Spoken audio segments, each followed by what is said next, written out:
Hello everyone, a very good morning to all. So आज हम एक केस करेंगे, मल्टीपल प्रॉब्लम पैथोलॉजिकल केस।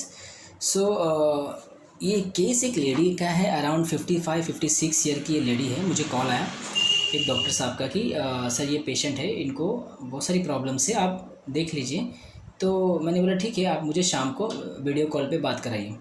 तो मैंने शाम को उस लेडी का कॉल आया एंड वीडियो कॉल पे, तो मैंने क्या देखा कि घर के मतलब काफ़ी बड़ी फैमिली, मतलब 4-6-7 लोग उसके इर्द गिर्द, मतलब आजू बाजू सब बैठे हैं साइड में और उसको बीच में बिठाए हैं। And the lady was very mild, very simple. बस हाँ, एक स्माइल, हल्का सा स्माइल फेस पे। हाँ, बहुत ऐसा, बहुत थकी हुई, मतलब ना कि बहुत बहुत बहुत सालों से बहुत काम किया हो और बहुत थकी हुई हो, पर इसके चेहरे पे शिकन नहीं थी, सिंपल सादी एकदम। ठीक है। सो मैंने उससे बात किया, तो मैंने बोला बोलिए माँ जी, क्या दिक्कत हो गई आपको, क्या परेशानी हो रही है। तो बोले सर डॉक्टर साहब, मुझे ना बहुत दम लगता है, दम। मैंने बोला दम क्या लगता है। बोले मुझे सांस बहुत फूलती है डॉक्टर साहब, मैं थोड़ा भी 2 कदम चलती हूँ तो मेरा सांस फूलता है। और मेरी किडनी में, मतलब किडनी जहाँ मेरा इधर पीछे कमर के पास जो किडनी डॉक्टर बोलते हैं, वहाँ आपका किडनी का प्रॉब्लम हो गया है। तो वहाँ मेरे को दर्द रहता है, सांस फूलती है, पैरों में सूजन रहता है। मेरे को थायराइड का गोली खाती हूँ, बीपी का गोली खाती हूँ। ठीक है। मेरे को ये बहुत सारी दिक्कत है डॉक्टर साहब। मैं पंप लेती हूँ और उसका दवा खाती हूँ, बीपी का दवा, थायराइड का दवा। और अभी किडनी का प्रॉब्लम हो गया डॉक्टर बोल रहे हैं, तो उसके लिए भी बोल रहे हैं कि आपको हॉस्पिटल एडमिट होना पड़ेगा। और बहुत सारा कुछ करने बोल रहे हैं, मेरे को तो समझ में नहीं आ रहा है। तो मेरे जो डॉक्टर साहब, मतलब फैमिली के डॉक्टर जिनके पास मैं दवा लेती हूँ, तो उन्होंने आपके बारे में बोला कि आप इनसे सर से बात करो एक बार। तो इसलिए मैंने आपको फ़ोन लगाया। तो उसको देख के बहुत एकदम सिंप्लिसिटी, बहुत माइंडनेस, बहुत पोलाइटली उसने बहुत अच्छे से सब चीज़ें बताई। तो मैंने बोला कि कैसा रहा आपका जीवन, कैसा रहा, मतलब आप अब तक का लाइफ कैसा रहा। बोले सर लाइफ लाइफ तो बहुत ठीक रहा, मतलब हस्बैंड, मेरे 5 बच्चे हैं, 3 लड़कियां 2 लड़के। तो सबकी शादी हो गई, मैंने किया। हस्बैंड बहुत, बच्चे 5 बच्चे होने के कुछ सालों बाद उनकी डेथ हो गई। तो सारी जो जिम्मेदारियां हैं, सारी जो जवाबदारी है, और कोई लिया नहीं। तो फिर मैंने अपने सारे बच्चों को, मैंने खुद काम कर करके, वो बहुत कठिन भरा समय था, मतलब बहुत मेहनत, बहुत कठिन, बहुत परिश्रम किया मैंने अपनी लाइफ में कि उनको, मतलब वो रेती उठाते ना, कड़िया का काम, वो कर करके मैंने कैसे कैसे अपने पर 5 बच्चों को ये किया। और सारे उनकी बच्चों, लड़कियों की शादी कर दी, लड़कों की शादी कर दी, सब इतने हस्बैंड जाने के बाद। ठीक है। तो वो सारी जो जिम्मेदारियां थी और जो जो मुझे करना पड़ा उस समय, ठीक है, तो वो सब मैंने, बहुत कठिन भरा समय रहा डॉक्टर साहब, बहुत कठिन भरा, बहुत दिक्कत भरा समय है। और आज सब कुछ ठीक है, आज तो दिक्कत नहीं है, बच्चे कमा रहे हैं, लड़का कमा रहा है, लड़कियों की शादी हो गई है। तो मैं देखा कि उसकी लड़कियाँ भी आई थी, तो वो बहुत केयर करते अपने मदर का। उसका दामाद, उसकी तीनों लड़कियां, तीनों दामाद, दोनों बहुएं, दोनों बेटे, सब के सब इकट्ठे जमे हैं। हाँ। और इस लेडी का, मतलब इस लेडी को सपोर्ट के लिए। तो ये बहुत यूनिक बात है ना कि किसी पेशेंट के लिए इतने लोग आए हैं, ये आपको ध्यान में रखना पड़ेगा कि ये लेडी कैसी है। तो ये लेडी बहुत माइल्ड है। तो मैंने पूछा कि अच्छा, उसकी डॉटर बैठी थी बाजू में, मैंने बोला कि क्या क्या कुछ बताना चाहेंगे। बोले हाँ, ये मम्मी को बहुत तकलीफ़ होती है डॉक्टर साहब, वो चल नहीं पाती है, और बहुत सांस लेने में, वो 2 कदम चलती है तो उसको सांस, पैर में सूजन, सांस फूलने लगती है, पैर में सूजन आ जाती है, वो सो नहीं पाती है, रात रात भर नींद नहीं आती है, हम लोग परेशान रहते हैं। ये हम सब की चिंता बहुत करती है, आज तक इसने बहुत कुछ किया हमारे लिए, हमेशा ये करती रही है इतने साल से। हम तो बोलते हैं अभी भी तू आराम कर, मगर फिर भी ये करती रहती है, दिन भर चिंता करती है, हमारी चिंता करती है, बच्चों की चिंता करती है, हाँ, हमारे हस्बैंड की चिंता करती है। और बहुए की चिंता, मतलब हर हर इसको चिंता लगी रहती है। ठीक है, तो मैंने बोला कि अच्छा बाकी सब तो, और किसी को कुछ बोलना है? मैंने सिर्फ ऐसे ही पूछा उसको। तो उसका एक दामाद बोला, नहीं डॉक्टर साहब, ये सास बहुत अच्छी है, बहुत केयर करती है, बहुत ध्यान रखती है हम सबका। ठीक है, और हमको बहुत मानती है बहुत। तो हमको टेंशन बना रहता है कि इनको कैसे भी आप ठीक कर दो डॉक्टर साहब, हमको बहुत डर लगता है कि इनको कुछ तकलीफ़ ना हो जाए। अभी तो वो किडनी का बता दिया है, तो वो भी एक हमको डर लगता है। तो उसके सारे दामाद, उसके लिए जो केयर है उसकी मदर के, सास के लिए बहुत यूनिक है, मोस्टली होता नहीं है। आप देखोगे दामाद का सास के प्रति इतना केयर है, और तीनों दामाद का सब ने कुछ ना कुछ उसके बारे में बताया, और वो सबका ध्यान रखती है, सबकी चिंता करती है, सबके केयर करती है। तो मैंने लेडी को पूछा कि कैसे, मतलब आपने इतना अकेले कैसे निकाल लिया इतना साल हस्बैंड जाने के बाद?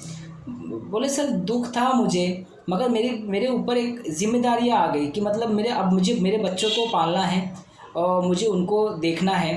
तो मैं वो चीज़ों को ध्यान में रख के मैंने कितने भी मेरे समय बहुत ख़राब भी आए, मतलब बहुत ऐसा ना, परीक्षा का समय, मतलब बहुत इम्तिहान होता है ना डॉक्टर साहब, कि आपको किसी चीज़ को फेस करना है, मतलब बहुत सारी चीज़ों को आपको कठिन परिश्रम करना पड़ता है। मैं हर चीज़ को डट के सामना किया। मेरे लाइफ में बहुत सारे ऐसे भी आए, मेरे रिलेटिव्स के लिए आए कि बहुत लोग ने कुछ क्या क्या बोला, मतलब कि दूसरी शादी, मगर मैंने दूसरी शादी नहीं की डॉक्टर साहब, क्योंकि मेरे ऑलरेडी 5 बच्चे थे, मुझे उनको पालना पोसना था। ये सोच के मैंने शादी नहीं की, और मैंने खुद मेहनत करके, लोगों की बातों को फेस करके, मैंने सारे जो भी मेरे पर लोग बोलते थे, मैं उन सबको सुनते सुनते सब मैं करते करते आज मैं सारे अपने बच्चियों को सेटल कर दी हूँ। और मुझे आज भी वो दिन याद आते हैं कि वो कैसे मैंने, वो कितनी कठिन, मगर मुझे उससे और हिम्मत मिलती थी जब लोग मुझे बोलते थे। तो मैंने बोला ठीक है, मैं बोला और कुछ ये तकलीफ़ को लेके कोई चिंता होती है? बोले बस यही डॉक्टर साहब, मतलब तकलीफ़ होती है, लगता है कि अभी उम्र में अभी इतना हो गया, आगे चल के और 4-5 साल मेरी और तकलीफ़ बढ़ेगी, मेरे को परेशानियां बढ़ जाएगी, मैं चल नहीं पाऊँगी, मेरी तकलीफ़ बढ़ जाएगी। तो मुझे वो भी एक मन में रहता है कि डर की, और आगे चल के अभी इतना साल तो मैंने तकलीफ़ में निकाला, और लगता है कि और मुझे इस बीमारियों की वजह से तकलीफ़ झेलना पड़ेगा या सहना पड़ेगा, तो वो भी मन में डर लगता है। तो मैंने बोला ठीक है, और कुछ बोलना है? बोले और कुछ नहीं। तो मैंने उसकी डॉक्टर को पूछा कि अपनी मदर का स्वभाव बताइए। तो उसने बोला डॉक्टर साहब इनका स्वभाव बहुत अच्छा है, सबका ध्यान रखती है, खाने का पीने का, हम सबको बहुत अच्छे से उन्होंने बड़ा किया, पाला पोसा, बहुत ध्यान रखा। ठीक है, हमने कभी कोई ऐसा डिमांड जो भी बोला हो, कैसे भी करके इन्होंने अपने टाइम पे पूरा किया। आज तो हम बोलते हैं कि माँ तो कुछ मत कर, हम लोग तेरे लिए सब करेंगे, हम सब इसके लिए खड़े रहते हैं, मगर फिर भी ये कुछ ना कुछ करते रहती है। अपना बहुए के साथ भी, बहुए भी उनको अच्छी मिली है, बहुए की तरफ से भी कोई प्रॉब्लम नहीं है, फिर भी बहुए के साथ भी उनके सब काम में हाथ बटाना, सब कुछ करती है डॉक्टर साहब। हम तो बोलते हैं अभी कुछ करने की ज़रूरत नहीं है, मगर तो भी ये करती है, सबका ध्यान रखना, केयर करना, झगड़ा वगड़ा किसी से नहीं करती है। ठीक है, तो इस तरीके से क्वालिटी थी। इसको एक्यूट रीनल फेलियर, उसका क्रिएट 2.5 हो गया था, अस्थमेटिक थी, थायराइड की दवा चालू थी, इसको 50 mg की गोली खा रही थी, 50 या 75, आई थिंक 75 की गोली थी खा रही थी, प्लस बीपी के टैबलेट खा रही थी। सो मैंने बोला ठीक है, अभी आप कंटिन्यू कीजिए और हम देखते हैं। तो मैंने इसे 30 पोटेंसी में 5 डोज दिए वाटर में 10-10 मिनट्स के गैप में, और मुझे बोला 1 हफ्ते बाद मुझे बताइए। सो 1 हफ्ते बाद उसकी बच्ची डॉक्टर का कॉल आया, और मैंने पूछा कि कैसा लग रहा है? बोले बहुत बहुत अच्छा लग रहा है डॉक्टर साहब, मेरा पैर का सूजन बहुत कम हो गया, अब मैं चल रही हूँ, मैं बाहर जा रही हूँ, मतलब थोड़ा बहुत मैं अब घूम पा रही हूँ, जो थोड़ा भी चलने पे दम लगता था अब वो काफ़ी कम हो गया डॉक्टर साहब, मुझे बहुत अच्छा लग रहा है, और किडनी के पास पेन भी वो भी कम हो गया है, मतलब मुझे बहुत ये दवा से बहुत फ़ायदा हुआ है, बहुत आराम मिला है मेरे को ये दवा से। मैंने बोला ठीक है कंटिन्यू करो। 15 दिन के बाद फिर बताइए। 15 दिन के बाद फॉलोअप आया, एंड वो पेशेंट मतलब जो पंप लेती थी, जो अस्थमा का, उसने 15 दिन से लिया नहीं, उसको जो अटैक्स आते थे वो भी कम हो गया, ब्रीथलेस कम हो गया उसका, रीनल पेन कम हो गया उसका।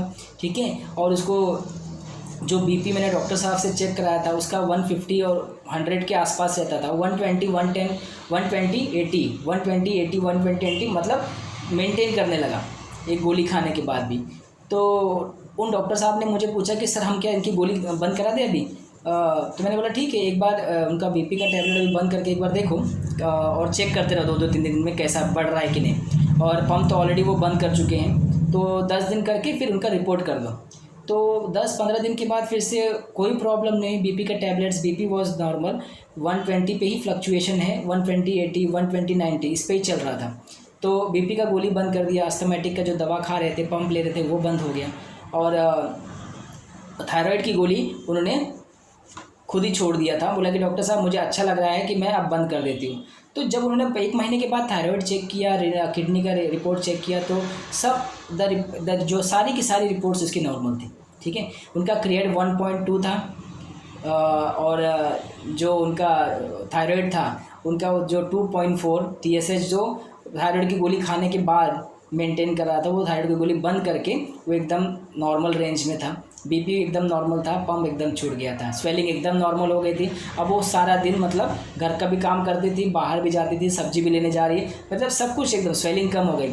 अभी भी मेरे पास वो ट्रीटमेंट में अभी भी चल रही है, 8-9 महीना हो गया है, मतलब कोई दवा की ज़रूरत नहीं, ओनली SL इज़ कंटिन्यू, तो कोई प्रॉब्लम नहीं है, सब कुछ नॉर्मल है। सारी दवाइयाँ बंद हो चुकी है, कुछ नहीं खा रही है, सिर्फ होम्योपैथी का वो फाइटम की दवा खा रही है और कुछ नहीं खा रही है। तो दिस इज़ द केस, तो this is the beauty of homoeopathy of single dose. So मैंने इसको 30 से स्टार्ट किया था, तो 30 देने के बाद मुझे एक बार उसको 200 मैंने रिपीट किया था बीच में 4 या 5 मंथ के बाद, कि उसको वापस से थोड़ा ब्रेथलेस लग रहा था और स्वेलिंग आया था पैर में। तो I have given 200 potency, I was given 200 potency 5 doses. उसके बाद वो एक वापस से नॉर्मल हो गई थी, तो 200 मैंने लास्ट डोज दिया है उसको, 1 डोज। तो इस केस में देखिए कि ये पेशेंट एक तो 5 बेटियां हैं, और 5 बेटी की बाद उसके हस्बैंड की डेथ हो जाती है, और उन 5 को अभी बच्चे छोटे थे, एंड इस लेडी ने क्या किया, दूसरी शादी नहीं की। वो कर सकती थी, मगर वो रिस्पॉन्सिबिलिटी उसने खुद से लिया कि नहीं, मैं 5 बेटियां हैं, मैं शादी करूंगी तो मुझे फिर बाद में वो जो फेस करना पड़ेगा, उससे अच्छा उसने खुद से रिस्पॉन्सिबिलिटी ली, ठीक है। उसने अपना सुख त्याग दिया अपने बच्चों के लिए, ठीक है।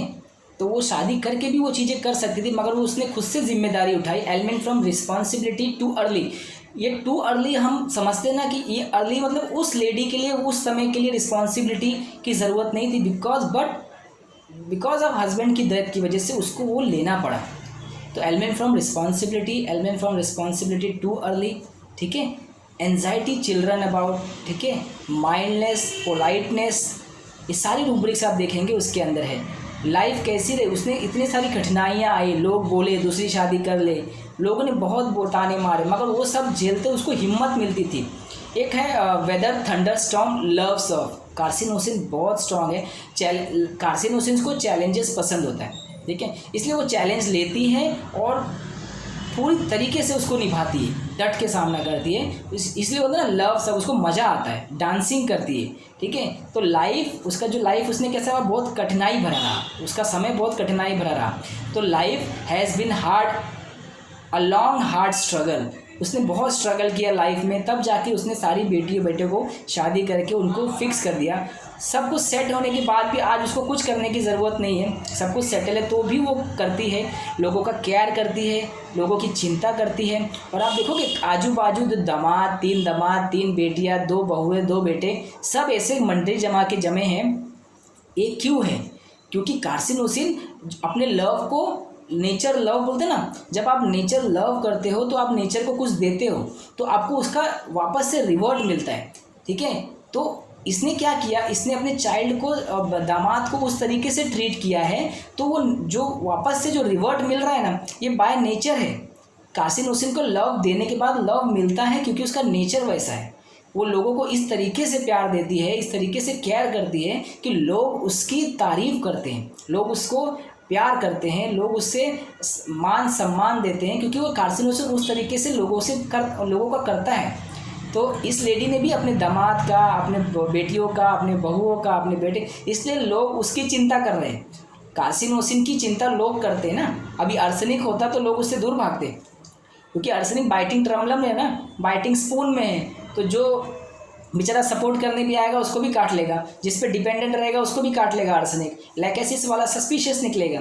तो मगर कार्सिनोसिन के लिए लोग परेशान होते हैं, लोग बोलते हैं कि डॉक्टर साहब इसको आप कैसे भी ठीक कर दो डॉक्टर साहब, ठीक है। तो लोगों को फिक्र कार्सिनोसिन का बहुत रहता है, और कार्सिनोसिन दूसरों को खुश करने के लिए, ठीक है, हाँ, वो कुछ भी करता है, प्लीजिंग डिज़ायर टू प्लीज़, ठीक है, अपने आप को ये करता है, सेक्रीफाइस करता है दूसरों को खुश करने के लिए कार्सिनोसिन। तो इसलिए कार्सिनोसिन को लोग पसंद करते हैं, लोग प्यार करते हैं, लोग लव करते हैं, केयर करते हैं लोगों को, कि कार्सिनोसिन वैसा देती है, ठीक है, इसलिए लोग उसको करते हैं, प्यार करते हैं। तो इस लेडी को मैंने कार्सिनोसिन दिया, क्योंकि उसने बोला कि अभी उम्र में है, इतना मैंने झेला है, डर लग रहा है कि आगे भी मुझे लाइफ में अब इस तकलीफ़ का भी झेलना पड़ेगा, किडनी प्रॉब्लम हो गई है, फियर सफरिंग भी है इसके अंदर। तो दिस इज़ द ओवरऑल एक बोलते ना कि एक थीम ऑफ एक विथ सेट ऑफ रूब्रिक्स जो इसने लाइफ में फेस किया। एक सिंगल मेडिसिन है कार्सिनोसिन, बहुत पेशेंट लाइफ में बोलते ना कैसा गया लाइफ, आप ये क्वेश्चन पूछिए कि आपकी लाइफ कैसी गई। डॉक्टर साहब बहुत स्ट्रगल भरी रही लाइफ, बहुत स्ट्रगल भरी, मैंने बहुत स्ट्रगल, बहुत सारे चेंजेस मैंने फेस किया है अपनी लाइफ में, फिर भी उठ के मैं खड़ा हूँ। तो उसमें एक ही रूब्रिक है, मगर कार्सिनोसिन का स्ट्रगल आप उसकी जो मैंने आज एक बताया है फील, आप इस तरीके से कार्सिनोसिन को समझ सकते हो कि उसने क्या स्ट्रगल किया है, क्या सेक्रीफाइस किया है। मेट्राइड एक रूब्रिक है, डिलीजन मेट्राइड भी, मतलब अपने आप को मार के, ठीक है, अपनी इच्छा अपने आप को मार के दूसरों के लिए जीना इज़ मेट्राइड, ठीक है। तो अपनी इच्छा अपने चाहत को गाड़ देना, मार देना, मॉर्टिफिकेशन, ठीक है, ये सारी कार्सिनोसिन में है, ठीक। तो एक रूब्रिक है, life has been a long hard struggle, तो ये रूब्रिक है हमारे पास। कार्सिनोसिन सिंगल है उसके अंदर, तो मैंने इसे कार्सिनोसिन 30 दिया, 4 महीने बाद कार्सिनोसिन 200 एक बार रिपीट किया 5 डोज, एंड उसके बाद ये लेडी का एकदम सारी की सारी दवा बंद हो गई, रिनल फंक्शन नॉर्मल हो गया उसका, ठीक है, थायराइड की गोली बंद हो गई उसकी, बीपी का टैबलेट्स बंद हो गया। इतने दिन से जो इतनी सारी दवा, कम से कम 6-7 मेडिसिन, कुछ अस्थमा के लिए वो खा रही थी, 3-4 दवा पंप ले रही थी, प्लस थायराइड की, बीपी की, एक किडनी की दवा चालू किया था। ऑल दिस मेडिसिन जो उसने 7-8 मेडिसिन दिन का खा रहे थे, पूरा का पूरा बंद करके सिर्फ वो होम्योपैथी मेडिसिन से पूरा एकदम विदाउट पेनलेसली वो इससे आराम से निकल गई। So this is a beauty and this is the magic of homeopathy. अगर आप परफेक्टली एक सिमिलिमम मेडिसिन आप प्रिस्क्राइब करते हो तो this is a short and sweet case of carcinosin, जो आपको इस तरीके से देखना है ईच एंड एवरी केसेस में। तो thank you so much, next video में हम बहुत जल्दी मिलेंगे।